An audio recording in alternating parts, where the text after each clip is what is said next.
Civil lines फाटक पर Congress party की ओर से विरोध प्रदर्शन किया जा रहा है। राहुल गांधी को ईडी के समन का विरोध यहां पर किया जा रहा है। अब इसी को लेकर अशोक चांदा क्या कुछ कह रहे हैं, जरा सुनते हैं। राजगुरु ने,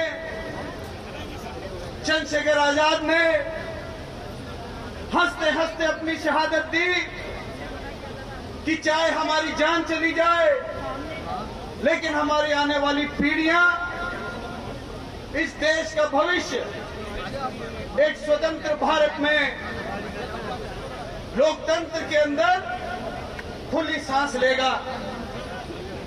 ये 4 दिन से दिल्ली की सड़कों पर केवल लोकतंत्र का हरण नहीं हो रहा है, ये उन शहीदों की स्मृति के ऊपर दाग लगाने का काम कर रहे हैं जिन सैकड़ों स्वतंत्रता सेनानियों ने इस देश को आजादी दिलाने के लिए अपनी जान दी।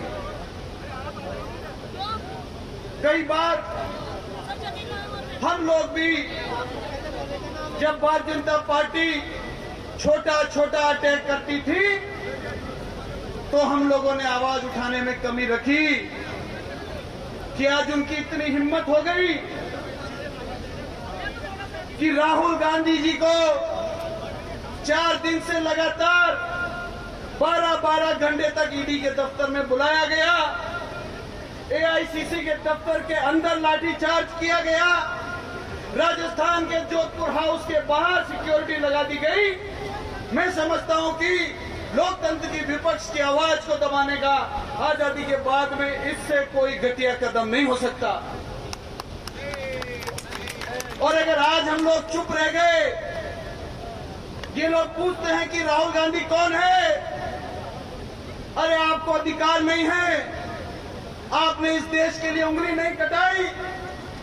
राहुल गांधी वो पंडित जी के बड़पोते हैं जिन्होंने सारी सुख सुविधा को त्याग कर देश की आजादी के लिए 10 साल तक जेल में रहे, 10 साल तक। ये उस इंदिरा गांधी जी के पोते हैं जिन्होंने, जब पंजाब में आतंकवाद हुआ, देश में एकता रहे, अखंडता रहे, इस देश में खालिस्तान नहीं आए, इस देश के टुकड़े नहीं हो, उसके लिए अपने सीने पर गोली खाकर इस देश की मिट्टी में अपने खून को मिला दिया। ऐसे इंदिरा गांधी का पोता राहुल गांधी। अरे ये उस राजीव गांधी जी का बेटा है कि जिसने साउदर्न इंडिया के अंदर जब लिट्टे मूवमेंट चला तो उस लिट्टे मूवमेंट को क्रश करने के लिए, देश के टुकड़े ना हो, साउथ इंडिया इंडिया से अलग नहीं हो, एकता और अखंडता के लिए उनको बम से उड़ा दिया गया। उस बेटे को यह मालूम नहीं था कि जब वो अपने पिता की चिता को आग लगा रहा है, वो हाथ कहाँ है जो उसके सर को सहलाता था, वो सर कहाँ है, वो आंखें कहाँ है, वो बाहें कहाँ है जिन्होंने एक बच्चे को अपनी गोद में, अपनी बाहों में लिया था।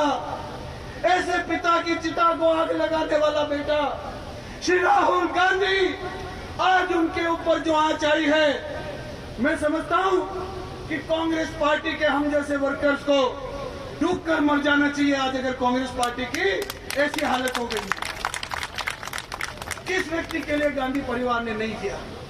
इस देश की एकता अखंडता के लिए इन्होंने अपनी जान दी, इस देश के लोकतंत्र को मजबूत रखने के लिए सारी जिंदगी लगा दी। वो मैडम सोनिया जी जिनके पास प्रधानमंत्री बनने का पर्याप्त मौका था, लेकिन एक झूठे मुद्दे के ऊपर इस देश के लोगों की भावनाओं को आहत विपक्ष ना कर सके। आज की तारीख में गांव में कोई वार्ड पंच का पद नहीं छोड़ता, सरपंच तो बहुत दूर की बात है, विधायक बहुत दूर की बात है, मंत्री और मुख्यमंत्री तो सपने के भी बाहर की बात है। लेकिन वो सोनिया गांधी जी के एक मनगढ़ंत मुद्दे के ऊपर विपक्ष इस देश के लोगों की भावना से नहीं खेले, इसके लिए उन्होंने प्रधानमंत्री पद का त्याग किया।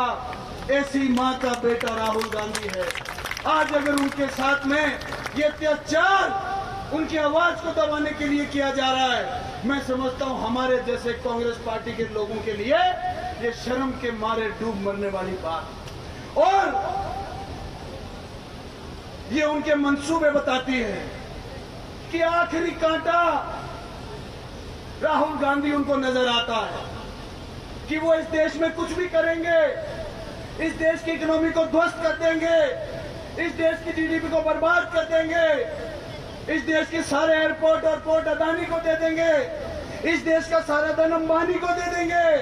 तो अगर एक व्यक्ति इस सब चीज के बीच में खड़ा हुआ है, जो निडर है, जो डरता नहीं है, जो हमेशा हर मुद्दे के खिलाफ बोला है, और अब लोगों को ये पहचान में आने लग गया कि जब राहुल गांधी बोलता है तो 6 महीने बाद में सबको पता लगता है कि राहुल गांधी जी ने सही बोला था।